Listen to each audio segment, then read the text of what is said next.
জীবনে যখন বিশ্বাস করে হাজারো মানুষের কাছে ঠকে যাওয়া মানুষটা আমি যখন মানুষকে বিশ্বাস করতেই ভুলে গিয়েছিলাম, ঠিক তখন আমার লাইফে আসে মিশনের সাথে আমার কাজের সূত্রে পরিচয় হয়।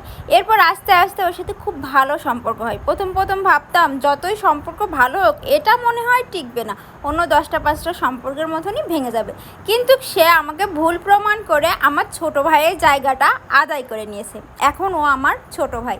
আমার ছোট ভাইয়ের স্থানে আমি ওকে বসিয়েছি, আর ও আমাকে তার বড় বোনের স্থানে বসিয়েছে। ওর সাথে আমার বেশ মাঝে মাঝেই দেখা হয়, কারণ ও সব ড্রেসগুলো, ওর বোনেদের সব ড্রেসগুলো আমার কাছ থেকেই নেয়। ঈদের আগেও ও আমার কাছ থেকে বেশ কিছু ড্রেস নিয়েছিল। লাস্ট মুহূর্তের ড্রেসগুলো ও নিতে পারিনি, কারণ আমি এখান থেকে পাঠাইতে পারিনি। যেহেতু ঈদের 2 দিন আগে কোরিয়ার সার্ভিস বন্ধ হয়ে যায় আর গাড়িতে প্রচুর পরিমাণ ভিড় থাকে, তাই আমি কোনো মতে ওর ড্রেসগুলো পাঠাইতে পারছিলাম না। তখন আমি ওকে বলেছিলাম, তুই এক টানে কালীগঞ্জ চলে আয়, কালীগঞ্জ আসলেই ড্রেসটা পেয়ে যাবে, আমি ড্রেসটা রেডি করে রেখেছি। ও যখন ফোন করে বলে, আপু ঠিক আছে আমি চলে আসছি, কিন্তু আমার কিন্তু খাওয়া দাওয়া হয়নি দুপুরে, তুমি আমার খাবারটা রেডি করে রাখো। আমি ওর খাবারটা ঝটপট রেডি করে গুছিয়ে রাখলাম।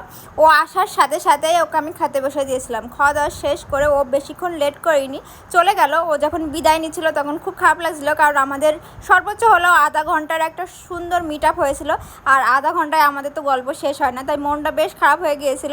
তো ও চলে যাওয়ার পরে বলেছিল, আপু নেক্সট টাইম খুব শীঘ্রই আবারও আসবা, আবারও দেখা হবে, মন খারাপ করো না, আমারও ওর অপেক্ষায় থাকবো।